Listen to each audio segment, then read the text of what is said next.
Hi. Happy Friday. Same to you. You.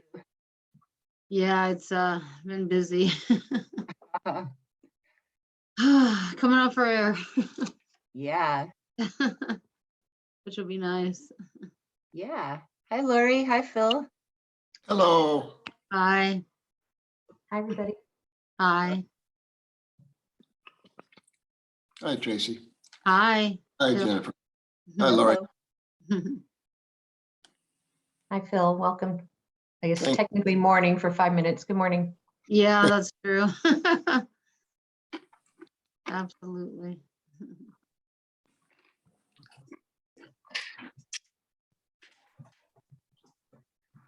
Phil, I watched that show you told me about, Modern Love. I watched the first episode about the doorman. Yeah. It Isn't that was great? really good. It's a really great show. And they're nice because they're short, they're just half hour. They're all really good. And they just have a new season out now too. Oh, that's great. It is based on the New York Times column like I thought Is it it? was. Hmm. It's very well done. Yeah, it was good. Did you also watch Mozart in the Jungle? Yeah, I've seen that. That's Hi, great. Heather. Welcome to the committee. Hi. Hi, how are you? Good. How are you? Happy Friday. Thank you. Happy Friday to you guys. Thank you. Hi, I mean, Heather. Hi.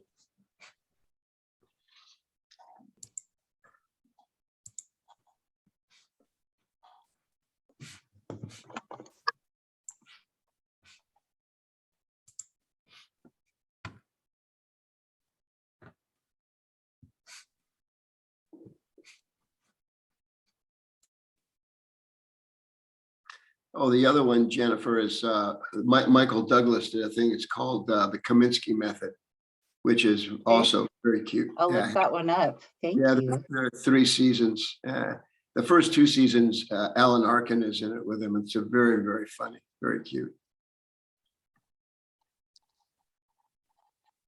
So one of those I things. think Chuck Lorre did it.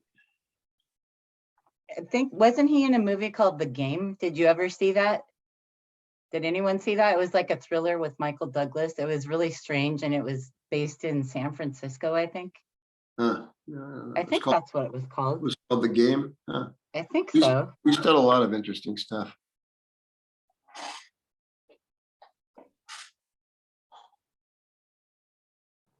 When I was at Cedars, I used to run into his father all the time. He lived to be almost 100 years old.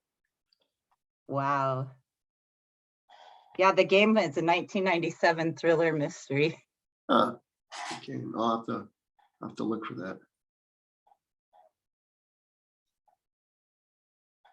Back in the 70s, he had a TV series with Carl Malden. It was called The Streets of San Francisco. So maybe that was kind of inspired by that. Yeah. Hi, Justin. Hi, Hi, Kelsey. Hey there. everyone, it's good to see you. Hello.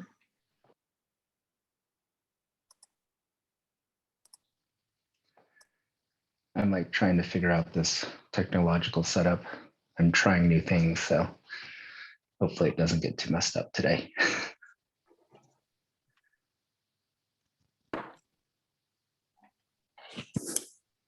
My daughter's open house was last night for 8th grade, but it's only on her computer, her school computer. And so she was annoyed because I was using her computer to watch her open house. Hi, Jim. Hi, everybody. Hello. How are you? Good. How are you? Pretty good, pretty good.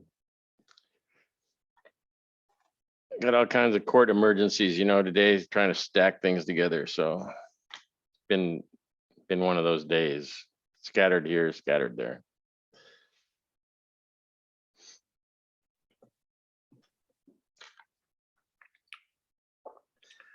Are the courts open in Riverside now? Yeah, they've just completely open. There's no social distancing required, no masks required. Depends on the court. though, each judge can require masks or whatever they want to do to keep their court safe and keep the people comfortable, but no requirement overall now, right now. So that's a relief.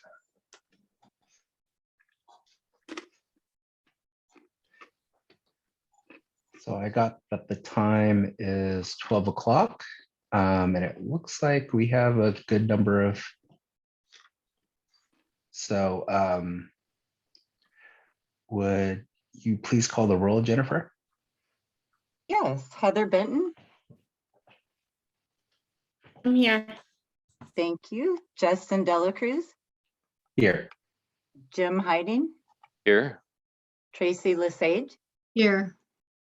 Stephanie Patterson. This may be her last meeting if she's here today. She's resigning because she's very busy.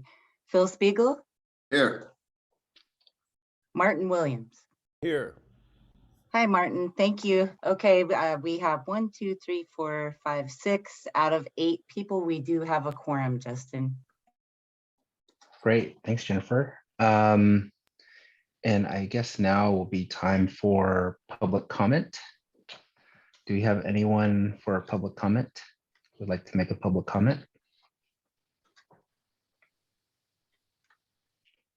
Right, seeing or hearing none.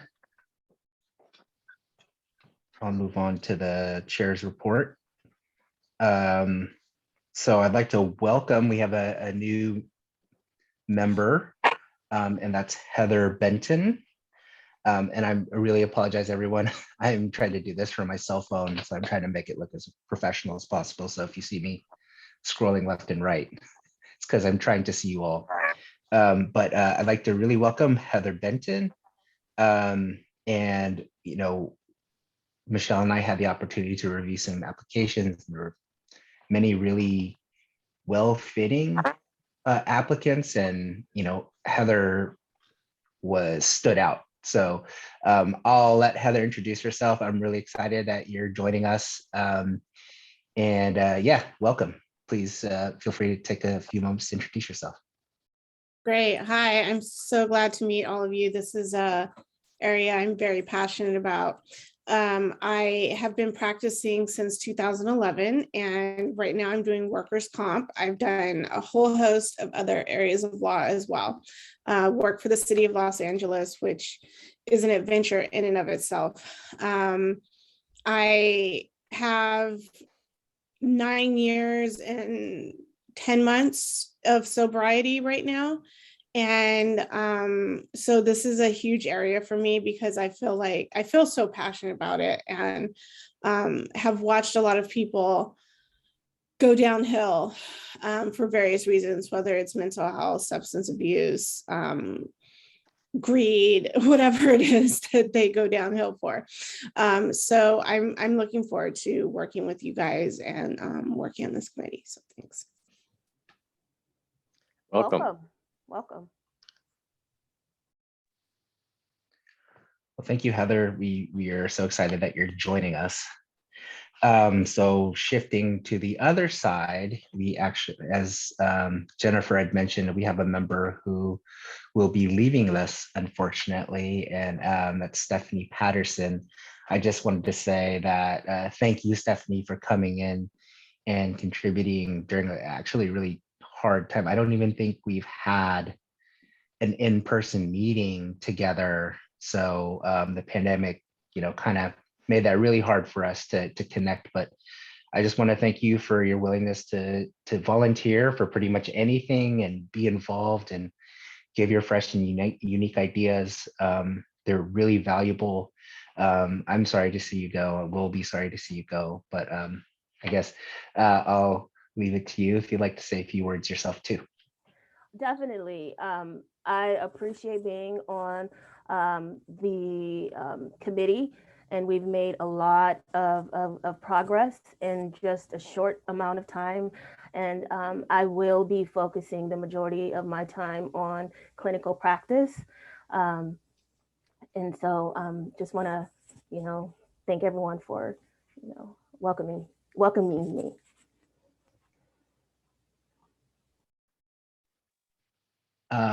Thank you, Stephanie. And I'll open it up to the rest of the board if they'd have any words they'd like to share for Stephanie or Yeah, this for is- Heather. This is Jim Hiding. To Stephanie, I want to say that I haven't had much interaction with you, but the interaction I have had with you has been very good. You're really right on with your comments and with your focus and everything like that. And I've appreciated working with you. Thank you very much. So I'm sorry to see you go, really. And with Heather, I've got a little over 35 years sobriety and was the president of the other bar and have been involved in recovery issues for a long, long time. So it's really good to see you come on and with your passion and all the rest of it. I wish you the best in the future as well. Thank you. Stephanie, I would like to thank you for getting back to me so quickly. Every time I send you something, you're like, received, noted. Thank you for such great responsiveness, and I'll miss working with you. Thank you. Thank you so much. I'll miss working with you too. It's been really nice getting to know you. And I would agree that your comments are always, well thought. They were thoughtful, and it truly showed your dedication and passion for this type of work. So you'll be missed for sure. Thank you so much. You're welcome. And welcome to Heather.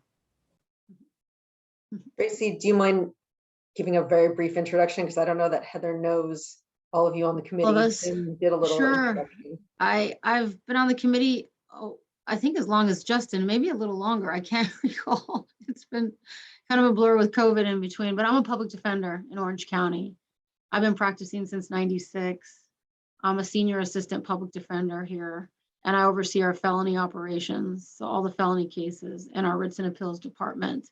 I also used to oversee our collaborative court, so drug court, vets court, mental ill court, we call it WIT, whatever it takes court, DUI court, all those collaborative courts. And so that's why I started, I obviously have a passion for it with this type of work, but then it became even more heightened when I was involved with the collaborative courts. So I've been excited to see the progress in this committee and be a part of it, of something bigger than, my office and myself. So it's been great. So welcome. Phil or Martin, do you want to give a little introduction to yourself or introduce yourself? And then maybe Justin, you go last since you are our chair. Okay, did you say Martin is next? Yes, definitely Martin is Okay. next. Hi, Heather. I'm Martin Williams. I'm a psychologist. I've been a licensed psychologist since the Great Flood. I actually knew Noah. I don't do treatment these days. I worked at Kaiser for 27 years, including with drug and alcohol treatment. Now I'm a forensic psychologist. I evaluate people. And similar to the lawyer assistance program, I work with license holders, especially nurses, who have gotten a DUI, and I work with their defense attorneys to help get them situated so they could overcome their problems and return to practice. So I've been on the evaluation committee for the LAP, and I also ran a treatment group for about a year. And now I'm doing this. So welcome. Hi, Heather. This is Stephanie, and it's nice to meet you. I am a doctor of nursing practice, board certified mental health nurse practitioner. I've been in practice for 5 years. I also have a law degree. During law school, I was actually a law clerk for the LA County Public Defender's Office, and kind of transitioned more so into mental health. And now I'm devoting more of my time to helping lawyers as well as other individuals. So it's nice to meet you. I've been on the committee for 2 years now. Thanks, Stephanie. Sorry, I didn't mean to snub. I was looking who's spoken yet, and you had spoken, but I was like, oh, that wasn't an introduction after I turned my mic off. I was like, oh, Stephanie didn't introduce herself. She was just talking. No worries. All right. I see, Phil, you've got your mic back on.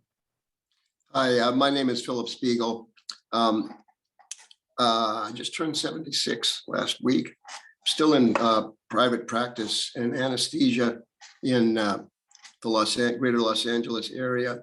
I've been done so for many years, and as Martin pointed out, even though I do a lot of cataract surgeries now, I'm finding I'm older than a lot of my patients. My sobriety date is August 21st, 1986. I think just a few more months than Jim does. We're both about the same.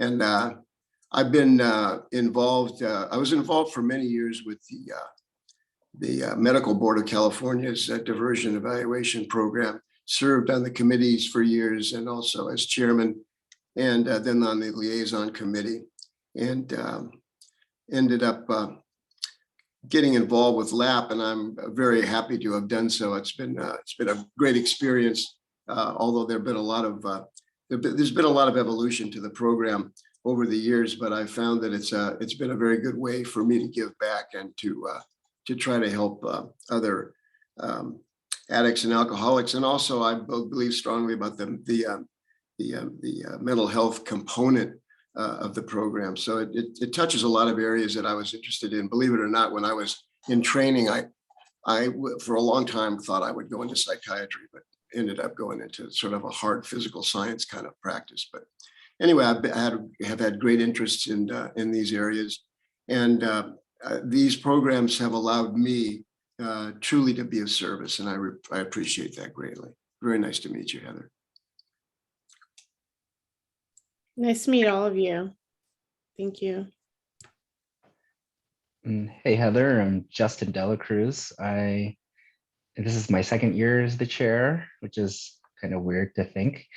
I've been with the LAP Oversight Committee since 2015. Hard to believe it's been that long too. So how did I get here? I have been sober since August 2011. I was a participant in the LAP program. I was what they call a CBXer. I had some issues that needed to be addressed before passing moral character. And so LAP helped me with that and helped me gain further insight on my relationship with alcohol. And so, but for this program, I wouldn't be a lawyer. So I have a lot to be thankful for and a lot to give back here. And this is, I feel like, the best way to do so. So really thank you for putting in your application, and we're really excited. I'm really excited to work with you. Is that everybody? And thank you, Michelle, for having everyone introduce themselves. I think that's everyone. So let's move to item 2, is approval of the minutes from our October meeting. And once everyone's had a chance to review them, I'll entertain a motion to approve them. I'll move to approve the minutes. I'll second. This is Stephanie. Are there any amendments, additions, or items for discussion on the minutes? Seeing or hearing none. Jennifer, could you please call the roll? Heather Benton, I'm here. do you approve of the minutes? Yes, well, I can't really because I didn't get a copy of them, so I would abstain at this point. Okay, after this meeting, I'll get in touch with you about accessing the meeting minutes for the next time. So Perfect. you're abstaining at this point, right? Yeah. Okay, Justin Delacruz, Aye. James Hiding,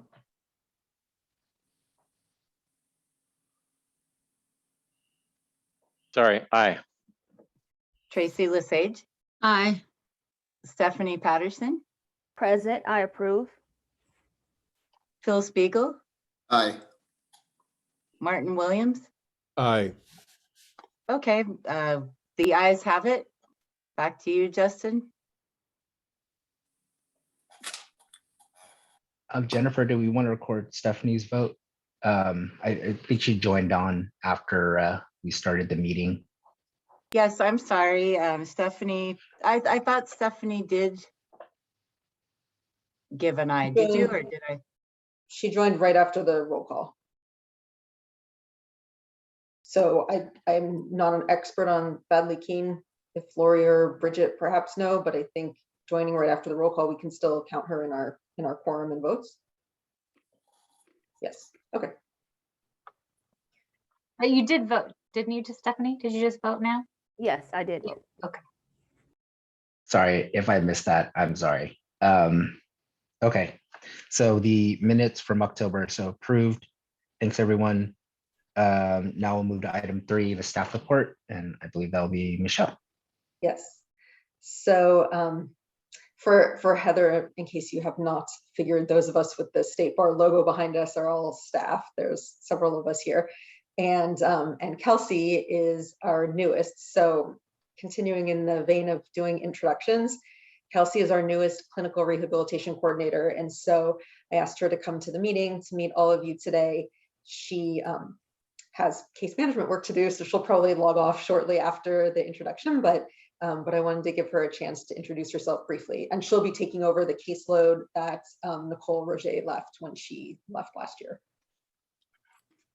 Hello, everyone. My name is Kelsey Glass. I'm a licensed clinical social worker. It's a pleasure to meet everyone, and I'm very thankful to be here. Thank you for having me. Welcome. Thank you. Welcome. Nice to meet you. Welcome. And in other staffing related matters, I know everybody's used to Lita Abella joining us on our meetings. Lita's not here today because she is out on a medical leave. Unfortunately, she had an accident in February and so is on leave indefinitely, which means that our outreach has been paused temporarily. We had to cancel a few of the presentations that she had scheduled right after, like right when she went out. I've been able to take over a couple. So like I did the ethics school presentation and client trust accounting school presentation today. This week. It was both of them. And so she's been getting lots of well wishes and hopes to be back perhaps the beginning of April.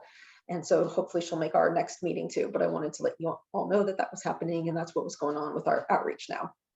But you'll see when I do, I mean, I know you've heard from her all along and I've had no doubt, but when we talk about our annual report, you'll see just the excessive amount of work she did in 2021. She did so many presentations.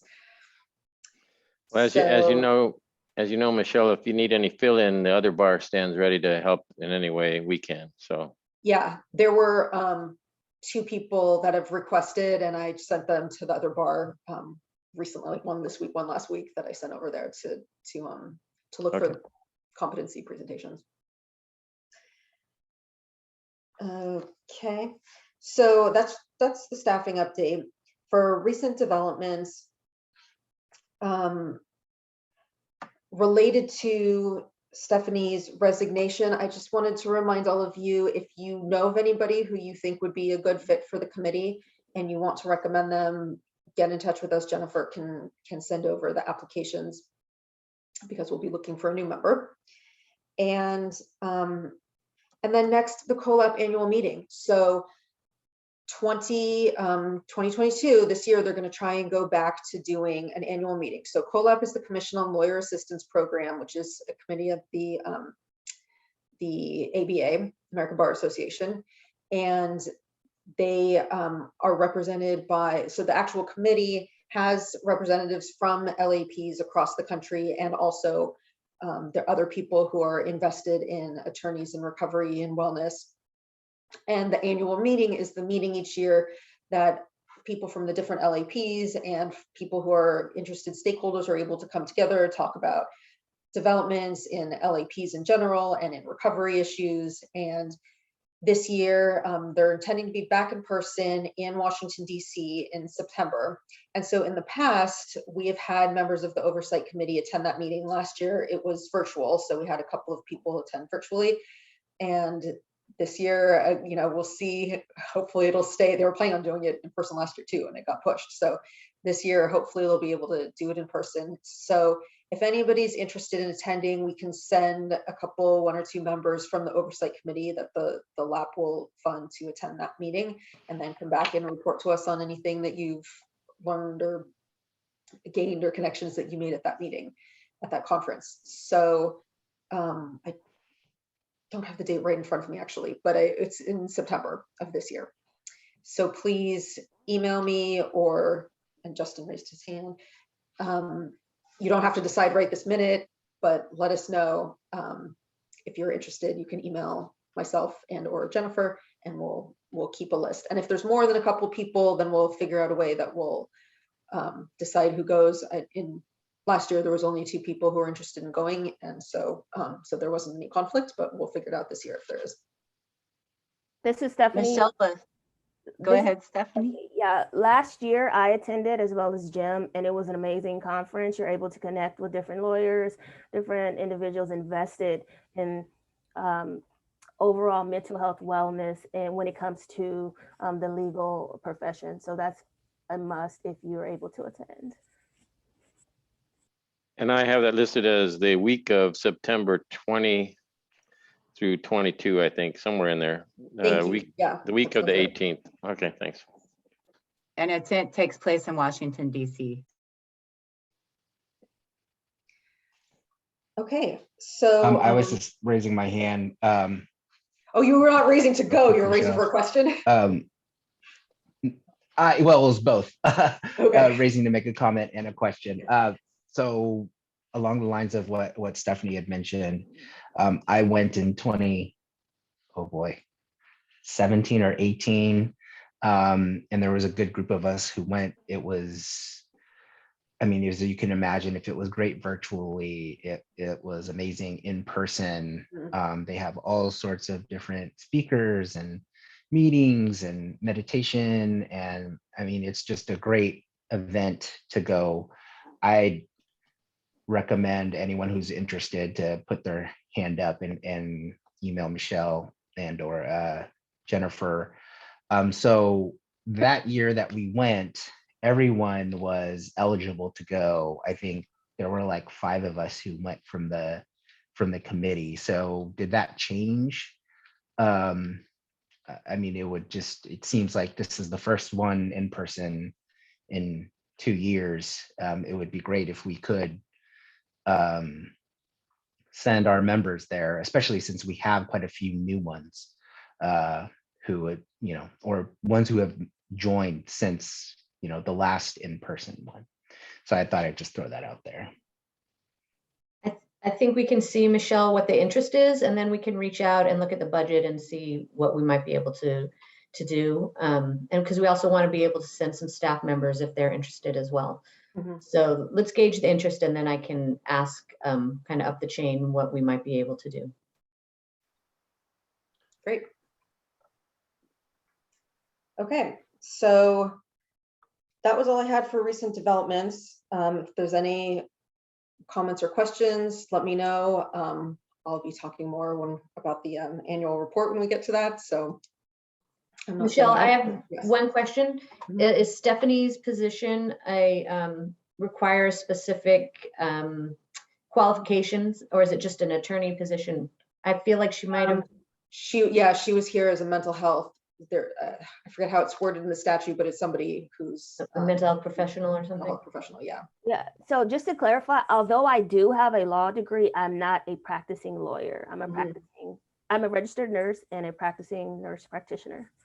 Yeah. So we didn't have you down as an attorney member. We had you as it's called member of the public, even though you all are public, but you're not attorney member. And with you're a psychiatric nurse practitioner, right? So I think that was how you came in, was with the mental health experience. Correct. I should have said that. So when I was mentioning, if you all know anybody that you want to refer, it will need to be somebody who fits that criteria, because we will be looking for another person with experience in the mental health field. Thank you, Michelle.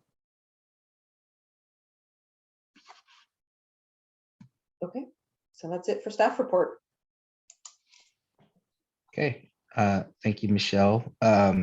So we'll move on to business. And item A is discussion of the LAP 2021 annual report. And I'm guessing Yeah. that's you again, Michelle. That's me. So hopefully you all, those of you who saw on the agenda on the State Bar website, it was linked to the agenda. I'll talk about some of the highlights and of course, I'm not going to read the whole thing for you, but there is attached to the agenda the summary memo also. And so that gives you a snapshot really quickly of a few of the bullet points. The main one, of course, that stands out that I want all of you to know about is how many people we had coming into the LAP in 2021. So we had a 36% increase from the year before. Now, of course, there was a dip at the beginning, right at the beginning of the pandemic. So like in the spring and then going a little bit into the summer of 2020. So maybe those numbers were artificially flattened a little bit. But even if you're getting rid of the 2020 numbers and you're comparing 2019 to 2021, it was still a significant increase. So I think I wrote down here that that would have been a 17% increase compared to the intakes in 2019. And so since our goal that we had set was a 10% increase over that baseline year in 2018, when we started doing that, we definitely met that goal. I think a lot of it was due to Lita's outreach. She was just doing so many presentations, and the state of the world. People were and still are stressed out and needing support and finding a place to go. And we're it. And that number is intakes for the full lawyer assistance program. So people who are coming in for support, for monitoring, for admissions as part of their moral character, for people who are coming in for State Bar discipline related reasons, not including though the transition assistance. So the transition assistance service, for anybody who's watching, is those 2 free sessions that we offer, 2 free career counseling sessions, or 2 free individual counseling sessions that we cover the first 2 sessions. And then after that, people can continue on their own if they'd like to. And we get very little information, basically the person's name, and we refer them. And so we don't keep a lot of statistics on those except for the numbers. And the transition assistance service provided services to 178 people, which is up from 152 in 2020, and there were only 78 in 2019. So it was up 100 people from the year before. So obviously that has been a really popular service. Just for the brief intervention, I think therapy is good to help people just get started if they've never experienced therapy before, or to deal with just a brief issue or isolation. And the career counseling, attorneys, I think, are looking for potentially other things that they can do when their practices were hit by some of the pandemic issues and needing to shut down the year before. So I think we should all just be able to be proud of that we've helped a lot of people. In 2021, we really did help a lot of people. And the numbers here's what I have for the presentations.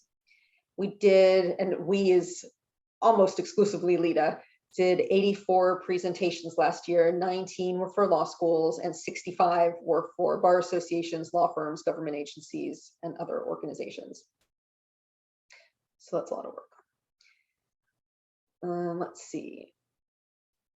So other things I highlighted here, we had talked at one point several years ago, and it was in our was in the plan made by this committee to start measuring satisfaction with the program. And so we had set a target that we're giving a satisfaction survey to all the participants every quarter. And I think it's not in this report, but I think I did mention in the last Oversight Committee meeting, for those of you who didn't hear it, that we used to have an email sent out separately with the survey. Now they're required to do, it's through Formsite, it's kind of like a Survey Monkey kind of thing. They do their quarterly reports, and then it prompts you right after doing that to take the survey. So we've really gotten a much better response now that they don't have to go back to an email and click on a link for it. It just automatically routes them right to the survey. So we're getting a good response rate. And so the benchmark we had set was on that survey. There's 2 questions. One of them is that the information and services provided by LAP effectively and appropriately addresses my goals. And the other question is, overall, I'm satisfied with my LAP experience. And so we exceeded the 80% target for both of those questions in every quarter last year. And for those of you new on the committee, as we get those and as we have our meetings throughout the year, I'll just give updates on the previous quarter and the most recent data that we have.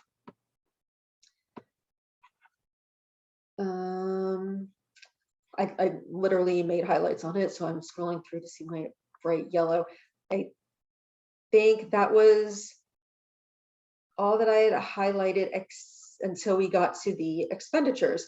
So I know that the finances are always a thing that the committee is really concerned about and wanting to be conservative with our finances, but also knowing that we've had some reserves that we've needed to start spending down. And so we spent more than what we took in. So we did spend down our reserves a little bit. We still have an ending fund balance of 1.62 million.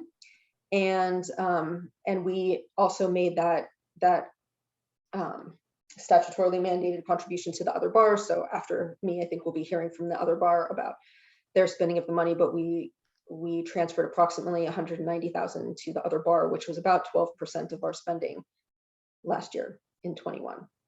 So that'll be something that, we were talking about the COLAP meeting, and now that we might be going back to doing things in person, we might be increasing again travel expenses if Lita is going to be traveling to meetings. Perhaps if this group will be traveling to come to an in-person meeting at some point during the year. So that was something that was really, I don't know if I could say artificially low last year, but there was basically no travel expense last year, which there had been in the past. Justin, you have a hand? Yeah, so last year was when the fee holiday was into play. So then we expended more last year than we took in. We were collecting again in 2021. It was the year before that we had the fee holiday. So last year, sorry, I muted myself instead of clicking the report. Last year, we brought in the total revenue was approximately 2.11 million, and exceeded exceeded our expenditures by about $140,000. So yeah, that was the previous year, and then in 2021 we were able to start collecting again the $10 for every active and $5 for every inactive licensee. Okay, so even with collecting fees, we are pretty tight on the budget. So we spent down a lot in 2020. So in 2021, even with collecting. Mm-hmm. And without traveling for board or committee members, their travel. So even going virtual, we are pretty tight. Okay, that's right. Good to know. So most of the expenses were in the salaries and benefits and the administrative overhead, like just that basic running the program kind of stuff. Very little between the miscellaneous things like postage, office supplies, phones, that combined with the basically zero travel and with the group facilitator fees, which is like paid for the financial assistance, that was all only 1% of our spending last year. I know previously there was some discussion about getting some of the, I don't know if it was the facilitators or the staff members trained on motivational interviewing. Did that ever happen, or can we get an update on what the outcome was? Lori, can you include that in your ASAR update? Because I know that's going to be happening soon with certain of the staff, which you can talk about. So yeah, it's still definitely on the table and being talked about as related to the that ASAR project. Okay. Any other comments or questions? I have a comment. Since Stephanie is leaving, she is part of the 2-person team with Phil Spiegel, who looks at all of our financial assistance applications and analyzes them and approves them or does not approve them. So we are now recruiting for another person to look at those applications in addition to Phil. And it involves, is now a good time to talk about it, Michelle? Justin, if that's okay, that's not officially part of this business item, but I should have thought to put that in our recent developments because that is related to Stephanie leaving. Yeah, I'm fine with discussing it because it is a necessary position we need to fill. So I think the statute says something about financial matters shouldn't be a barrier to anyone joining the program. And so we offer a financial assistance loan. The maximum is 1 year. And what the loan covers is the monthly group meeting amount, which is $250. And then the lab testing fee, which really varies. On average, I think most participants who drug or alcohol test once or twice a month.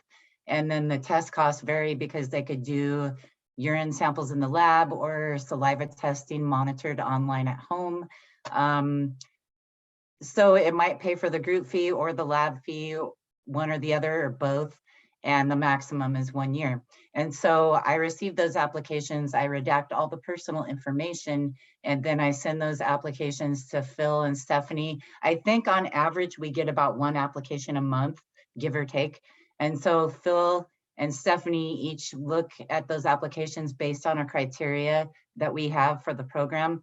And then they let me know by email whether the application is approved or not approved. Most of the time it is approved. So we are looking for another person who would have the time to do that approximately once a month.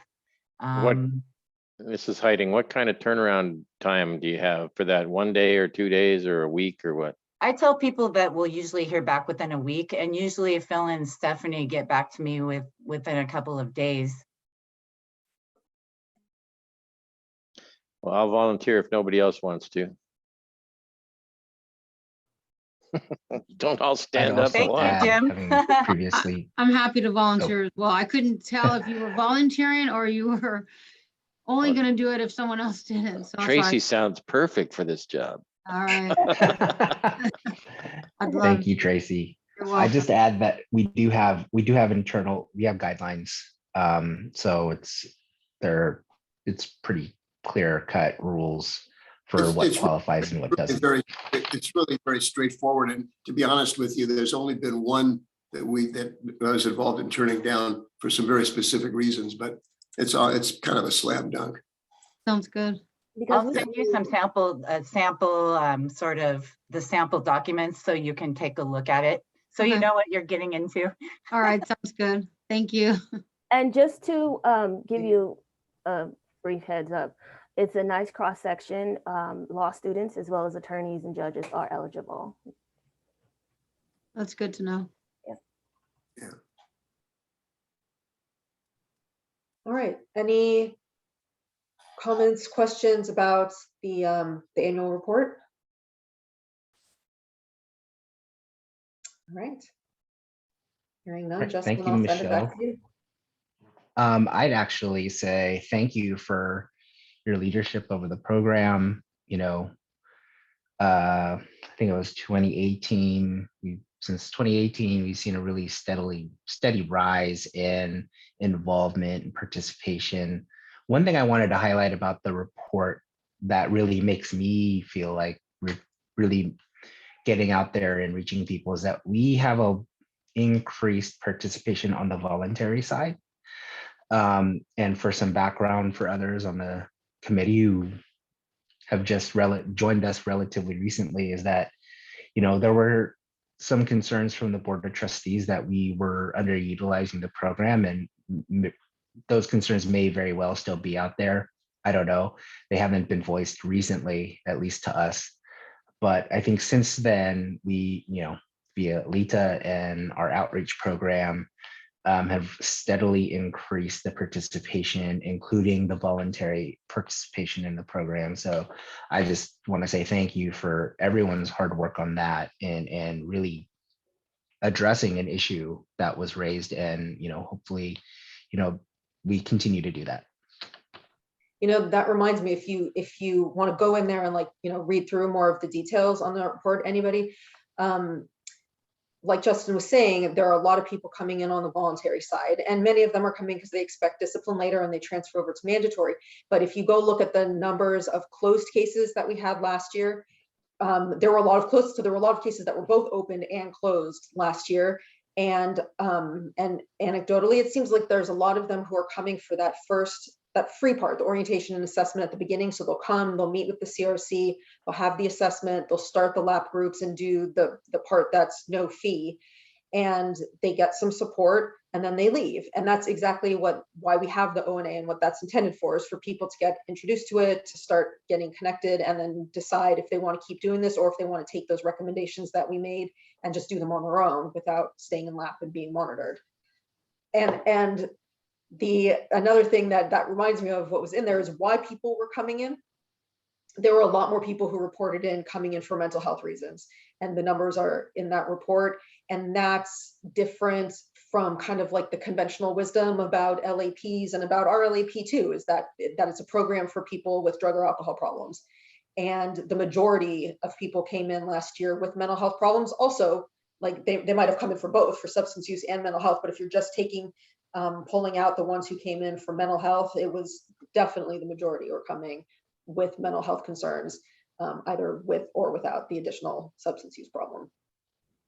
And I think that's also ties into the pandemic, the impact of the pandemic on the legal profession, because there's been an increase in mental health conditions, anxiety, depression. So I think it also speaks to that. So that's really good survey data that or information that we have to look at. Did anyone else have any other comments on? Oh, that's actually been across the board, because even in clinical practice, we've seen since the pandemic, we've seen a real significant increase in individuals with anxiety disorders who come for various other reasons for medical attention, but it's been replete through our population. Absolutely, I agree 100% in clinical practice. And I would say my experience has been both with in practice and outside of practice is the number of people who are in crisis due to mental health issues has escalated. But I also know that there's an aspect that has to do with this whole idea of what am I doing now with my career?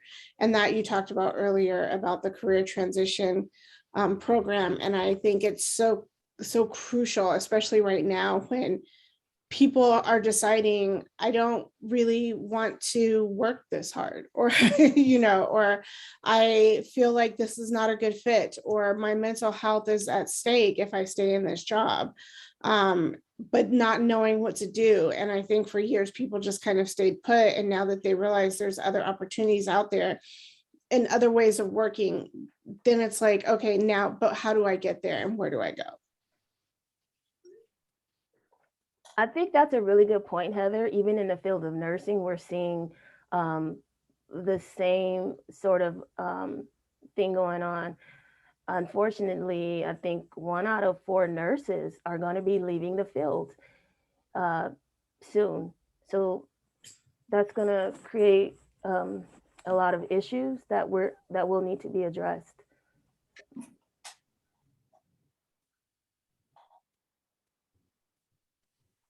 All right. Thanks everyone for that thoughtful discussion.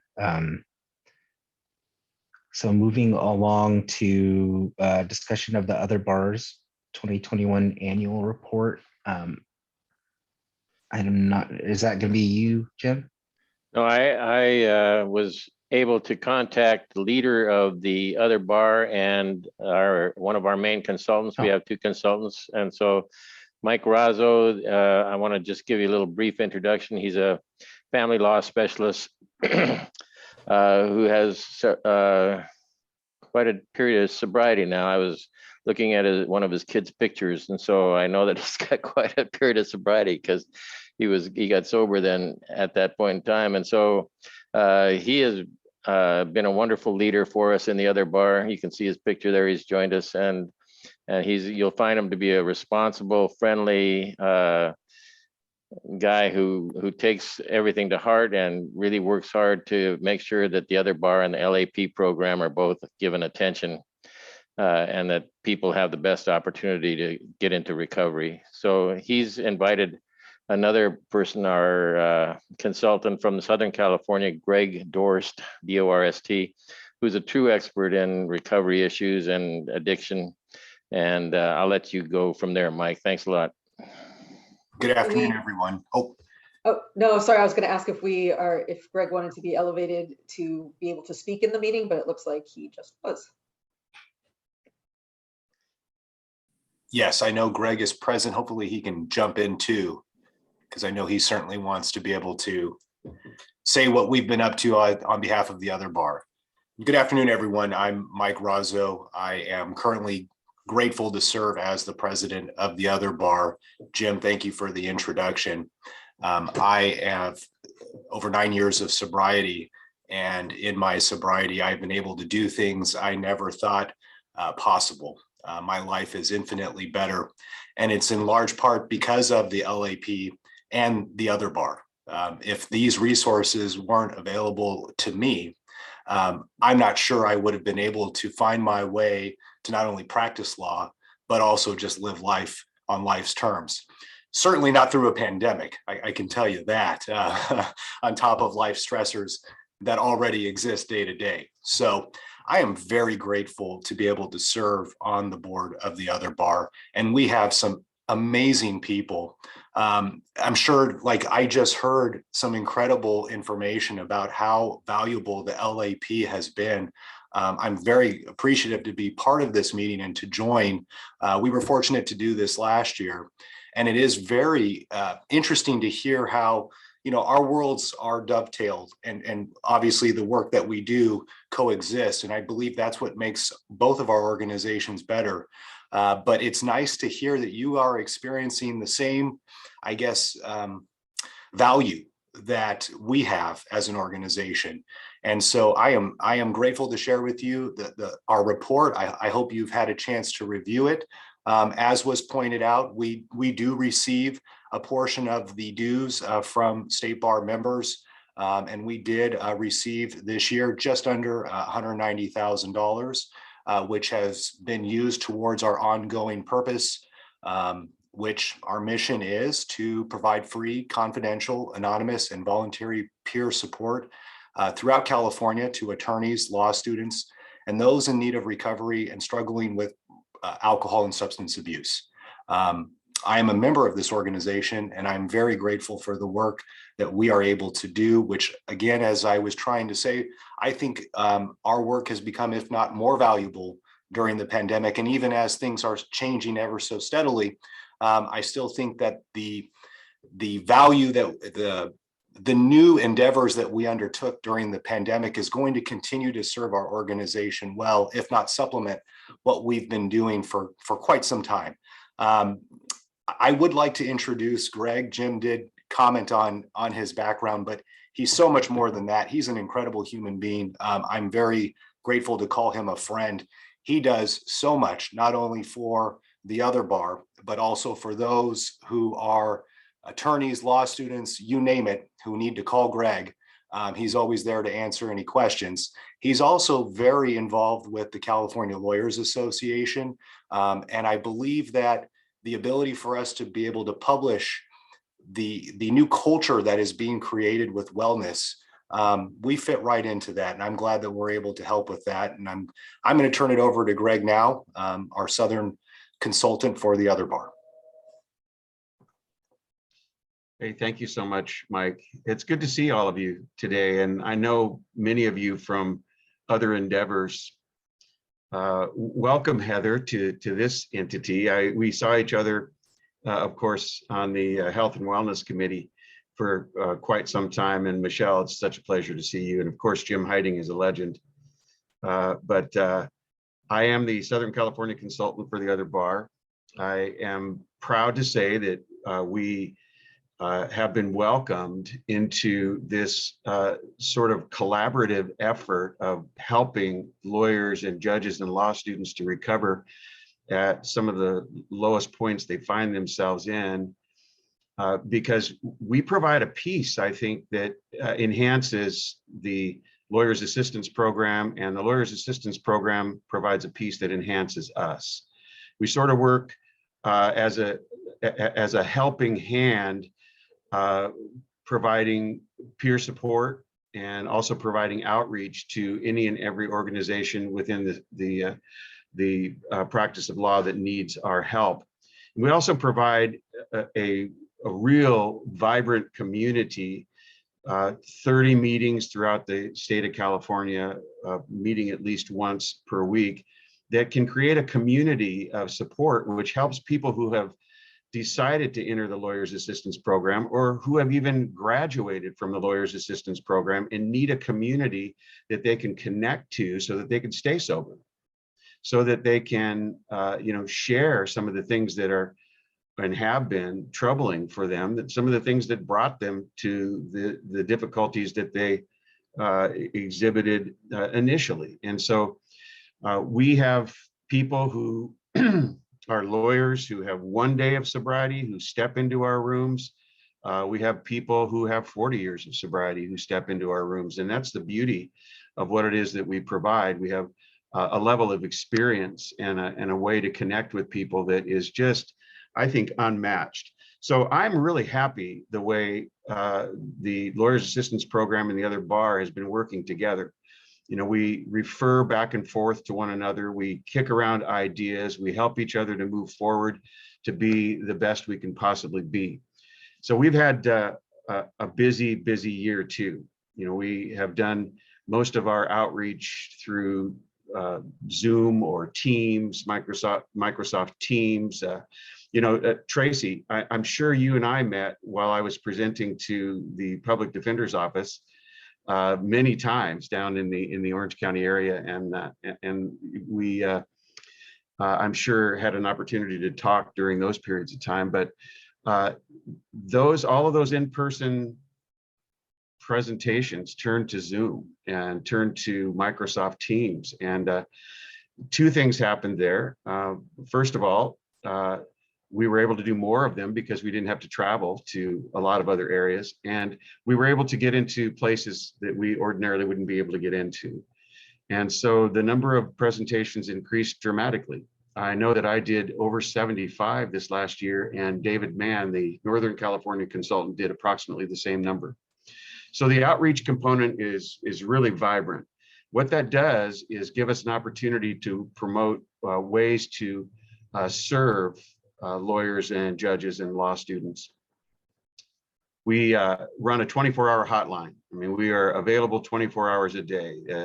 The people who receive our presentations and receive the materials that we hand out know that we are a support group that has the ability to hop in the car and go help, has the ability to answer the phone any time of the day or night, has resources, which I call it my $1 million Rolodex. Some people on this Zoom call might not know what a Rolodex is, but it used to be this little thing we put cards in, and our resources would go into that Rolodex.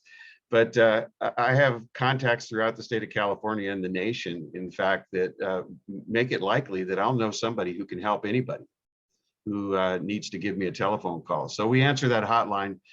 We have the ability to get in the car and go do a brief intervention or an intervention, or step into a law office and meet with, let's say, managing partners who are having a problem with a particular lawyer, or to sit down and talk to many of the people who are in charge of making policy around issues such as suicide, which has become really a horrific issue within the legal community. And where I'm particularly effective in that regard is my previous experience as an executive director for mental health and substance use facilities, as well as being a lawyer. I can help to establish the idea that there is no shame in these issues that are being uncovered during times like these in the pandemic, brought about by the stress and anxiety of the profession of working in an uncertain climate. And so, oftentimes we'll be called out to have these meetings. How can we support you in making it an open, issue so that we can have people come forward rather than hide it? As lawyers, we, have a tendency to make our living on our reputation. And so coming forward is hard. Coming forward is very difficult. The other bar offers a confidential way to get in touch with somebody. I don't even have to know their name when I'm on the telephone with them. I don't even have to know their name when I meet with them for a brief intervention. All they need to know is that they've called a person who can link them with somebody or some organization or institution that might be able to help them. And like I said, it's oftentimes the Lawyers Assistance Program that we link them to. So we have all kinds of things. By the way, we have hundreds and hundreds of members of the other bar that have been members since 1973, when the other bar started as a nonprofit organization. And we have all sorts of ability to operate as a community. We have men's retreats, we have women's retreats, we have networking opportunities where lawyers can bring their families and meet. We do it once a year in the springtime, typically, where we all meet at a location, and we just have a blast with the greatest speakers available, with a magnificent way of bringing the community of support to anybody who needs it. So the other bar has provided these kinds of things, and does so in a way that is incredibly cost efficient. We also do some fundraising through the gifts that we provide because our services are free. And many people want to give back as a result of that. And that's a wonderful thing, but we could use any and all the support that we get. And I appreciate what it is you guys do. By the way, from my own perspective, I write articles that get circulated throughout the legal community in California, get circulated throughout the legal community throughout the nation. And I enjoy that, but it also brings a connection to the other bar and to the Lawyers Assistance Program. So I think our outreach is getting more and more and more vibrant with the things that we're doing with the organizations that we serve.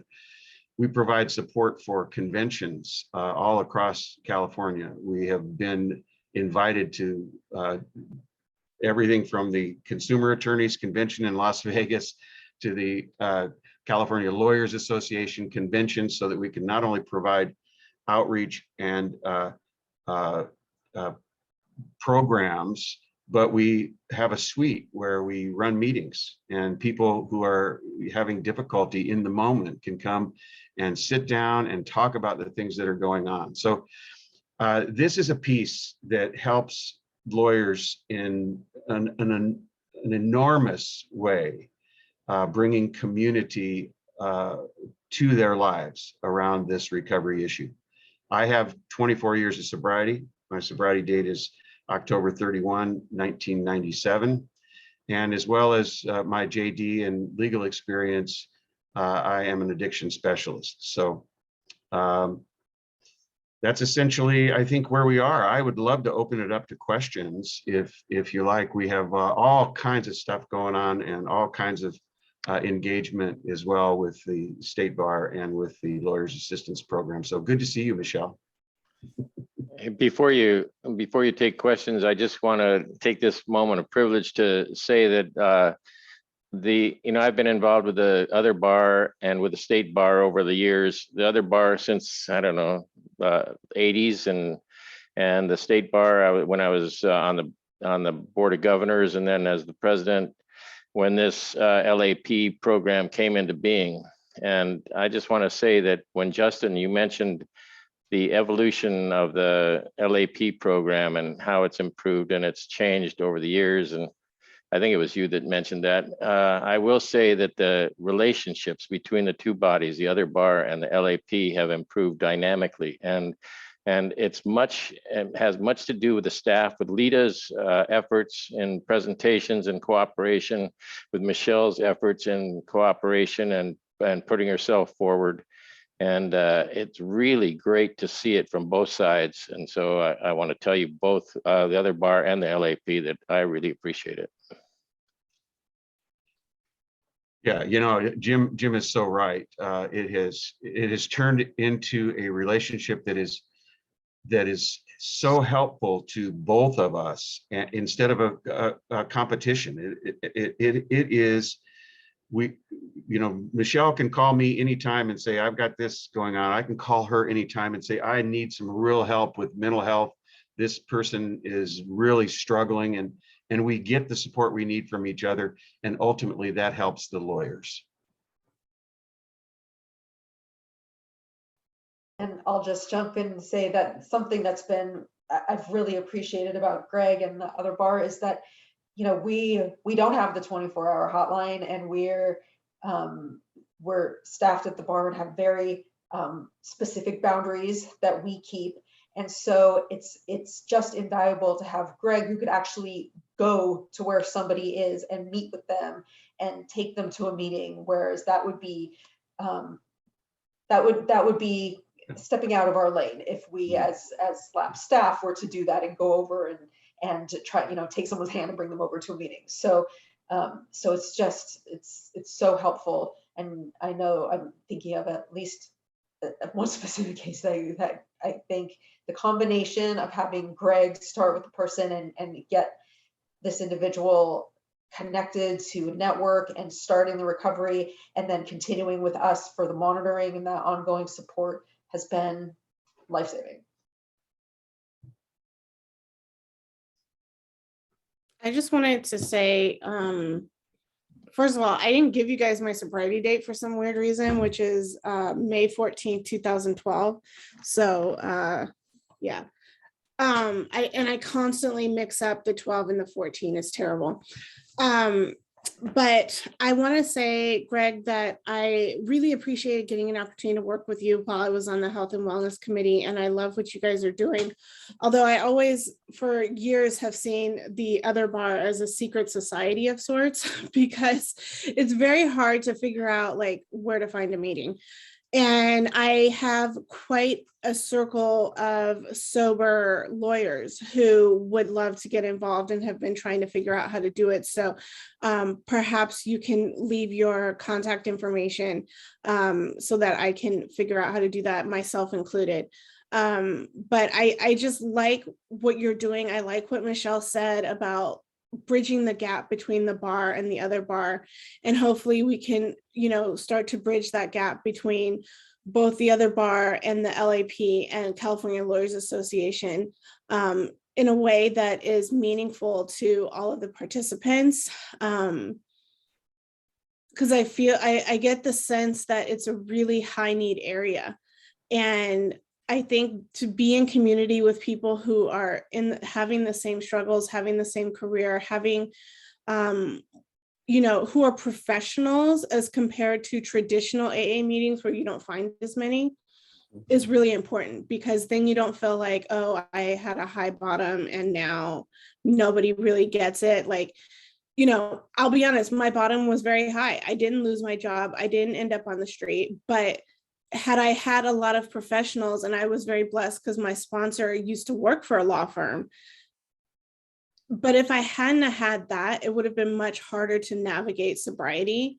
Because a lot of times I would go into a meeting and be like, well, are they really going to understand what it was like pushing through law school, pushing through the bar, and now working 15 hours a day, and a lot of times it's not understood. So I think it's such an important thing you guys are doing, and I really hope that we can bring more collaboration.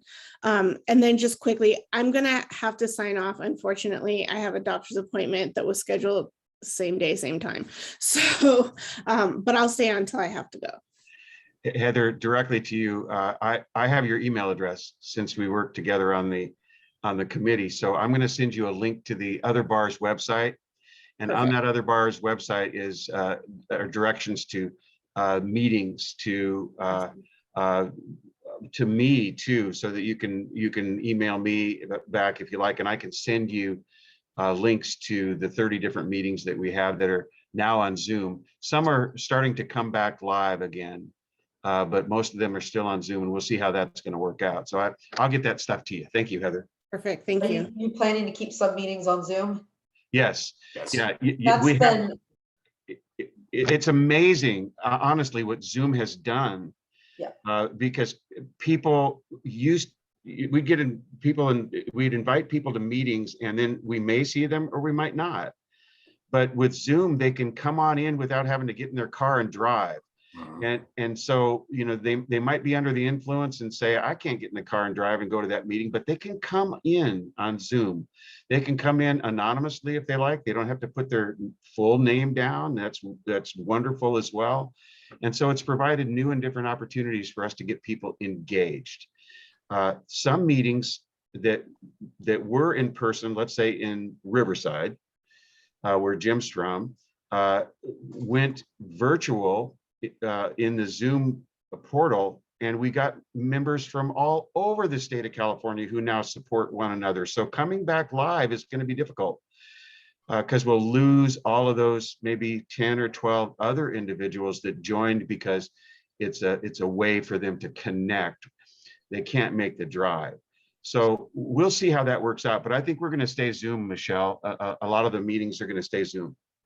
Yeah, that's really helpful for our people meetings too. end up being what we call hybrid meetings. Hybrid, yeah. You may want to explore the possibility of doing that with a lot of the meetings, because that way you do retain a lot of these people who are going to. I think I think that's going to be a trend, to be honest with you, in AA and NA. Yeah, I agree. We already have two of the meetings that are fully hybrid. We have a device called an OWL, which is it's a camera on top of a tower, and it will respond to people's voices, and so it'll turn to catch the person in the meeting room that's there live. So yeah, there are some new devices that have come about, and we're going to be using all of those that we can. So. Good. And I want to also give feedback. This is Stephanie. I do also want to commend the other bar as well as the State Bar of California, our particular committee with regard to the work that we're doing. I recall being a law student, and I probably was one of only a handful of African Americans in my class. So I appreciate the outreach to lawyers, law students, and judges of color as well. I think that's really important. Yes, we also have a diversity committee within the other bar, which not only makes presentations, but creates connections for us in bar associations of color. And we are excited about the ability, the enhanced ability to connect and the results. So thank you for that, Stephanie. Welcome. I just wanted to say thank you, everyone, and thank you, Michelle and Jim, for having us. Really appreciate being here. Look forward to continuing to work together. So glad you guys were able to come. Have a face for the name that I've seen on so much paperwork. Yeah, and by the way, Mike Razzo, Jim is right. Mike is an extraordinary leader, and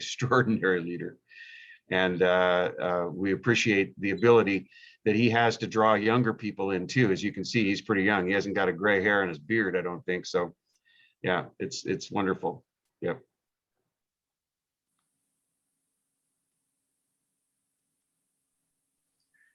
All right, any further comments for Greg or Mike? I just like to also say thank you. I came in to the LAP through the other bar. So, that's something very personal to me, and hopefully others will also follow that path with your continued great work. So thanks so much. Thank you all. Thank you for your support and for your time. All right, so moving to our last item, item C, Attorney ASAR, Attorney Supervision and Assistance Redesign Project Update. I'll pass it on to Lori. Good afternoon, everybody. Thank you. So just for Heather, and just because it's not on the top of your minds like it is mine every day, our Attorney Supervision and Assistance Redesign program is designed to revamp the way that the state bar handles probation at the bar. So if a respondent attorney is disciplined, they are sent to our Office of Case Management and Supervision Probation for monitoring of their probation conditions. And it had really been more of a self-rehabilitative program. You have conditions, you have to comply with them, and you need to report to probation and probation monitors if you're doing that. What we're hoping to do with this project is to monitor more in step with what criminal probation is doing now, which is to provide more interventions, probation interventions, not interventions the way your world usually refers to that word, and resources for respondents to help them through their probation so that they don't recidivate. We're hoping to reduce recidivism.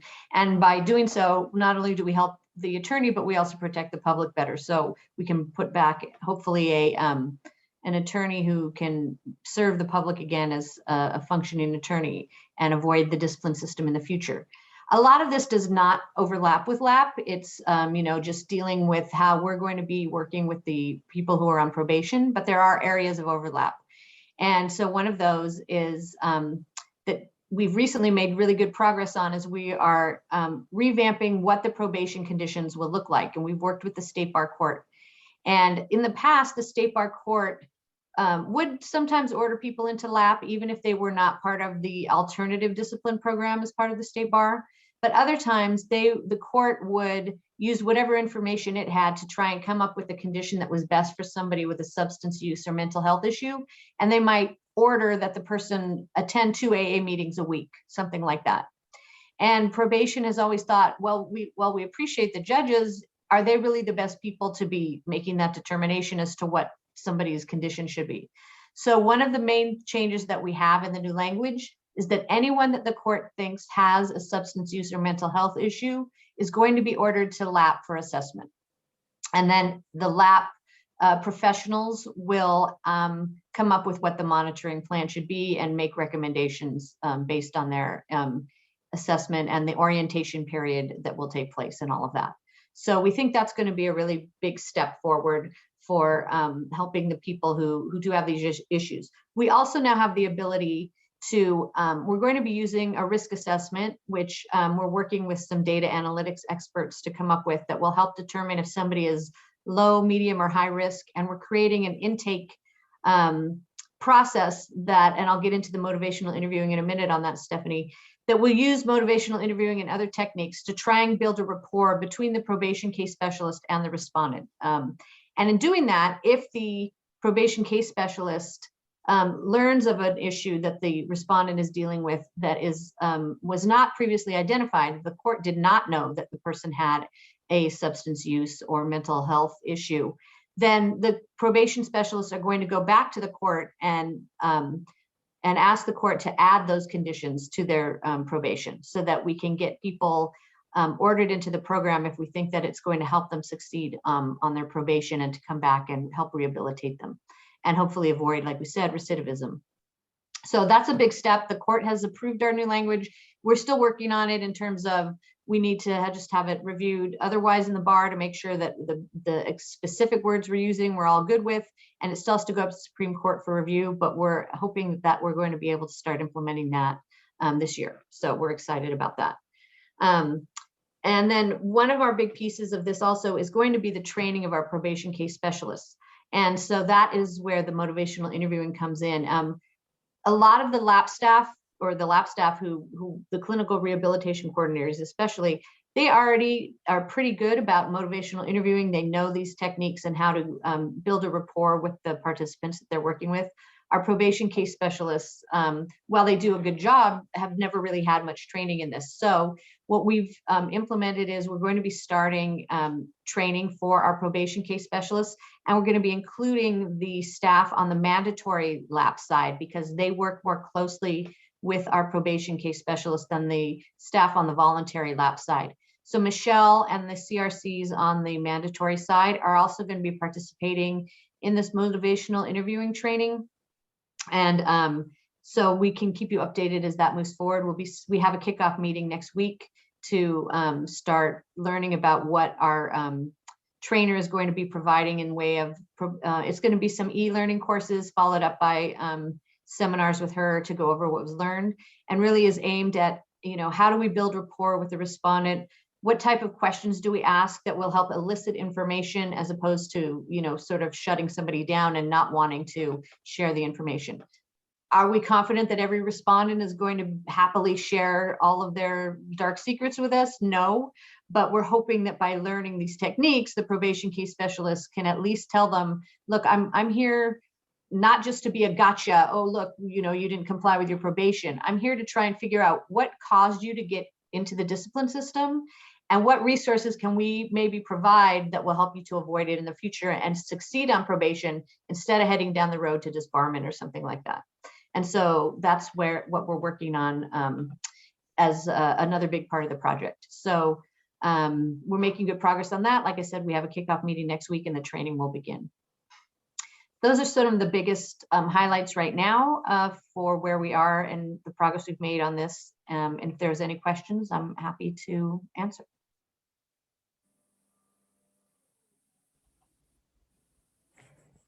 Great. I'm glad to hear that update on the progress. I think this is going to be a really good thing going on here. So just wanted to say that.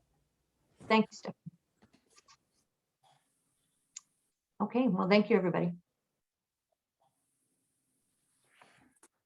All right. Well, thank you, Lori. That was the last item on our agenda. I think our next meeting will probably be sometime in June. Is that right, Jennifer? Michelle? Yes, we'll do the doodle poll thing again for the Cool. around June. All right. I had a quick question. I was curious if there was a plan to have somebody take Lita's place or at least do the presentations until she returns. Well, the part of the issue was that we just didn't know how long she was going to be gone for. Right now, she's saying she thinks April 1st or around the beginning of April she'll be back. So it's not really enough time to get somebody in and train them. Right. There were a couple, so we just haven't scheduled new presentations between now and then. She had already had things scheduled for the end of the year, so those are still, or later in the year, those are still on the books. And like I said, I'm filling in for the few that I can, and we'll just hang on until she gets back. Okay, she just is such a vital role. I just figured I know here in my office, that happens frequently. So we've started to cross-train people across positions.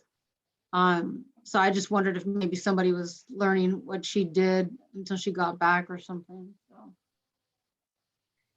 Because if she doesn't come back in April, then you'll lose those 2 months. Yeah. We don't yet have somebody who's able to do it. I don't know if you all remember Jeff was here for a while and he was in the other senior analyst position that we have, and he left. So we don't have him either as another senior analyst. So now we have both senior analyst positions empty. Yeah. Well, hopefully she returns. She does such great work, and clearly, I mean, with the increased participants, she's been. It's part of the key, I think, to the success. So. I'm wondering also if there is is there an option to maybe have this information available in an on-demand format where law students, lawyers, judges who are interested, they can go to a designated spot, not so much spot, but place on our website and click on it to review this recorded information. As far as getting credit for the MCLE, we don't have one of Lita's presentations recorded that people can log into for the MCLE. There is that hour and a half program that, for those of you who are here, I think it was in 2018, I think it was 2018, that Patrick Krill created for us as part of the 10 hours of the new mandatory 10 hours for new attorneys that they need to take. An hour and a half of that is on LAP and mental health and substance use issues. That's something that we've actually been talking with management about to try and make that accessible to all the attorneys who want to take that as an MCLE, not just the new attorneys. So that's not approved yet, but that's still something that's on the list of things. Okay. Yeah, and I don't know what the specific rules are, but I'm thinking if there is a pre-test and then there's an on-demand and then there's a post-test that will ask specific questions to ensure that the learner has actually grasped the material, perhaps maybe they can get credit that way. I don't know. Just something to think about. Yeah. I'm not an expert on how the MCLEs they get qualified for, but I know that one that Patrick Krill does have something similar, and it's got like interactive videos that you click on different parts and then answer questions of. Yeah, and then they just have to score at least like 80% or higher. Yeah, something like that.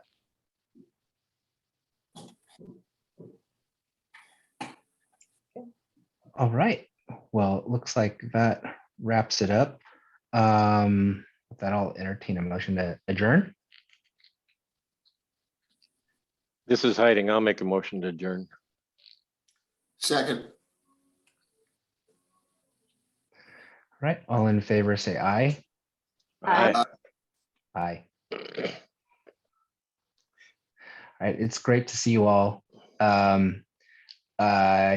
I don't know if we'll be in person anytime soon. I know there was an email that had went out like that, but kind of based on some of the discussions today, I don't know if traveling is going to be something that will be within our budget anytime soon. But I look forward to seeing you all, at least virtually, very soon.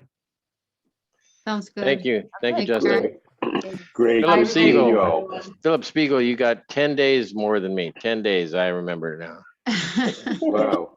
Bye, All right. Stephanie. Thank you for your service here with us. We appreciate it. Yeah. Thank you. Thank you, Stephanie. Thank you, everyone. Have a great day. You You too. too. Bye-bye. Thank you. Okay. Bye-bye. Bye.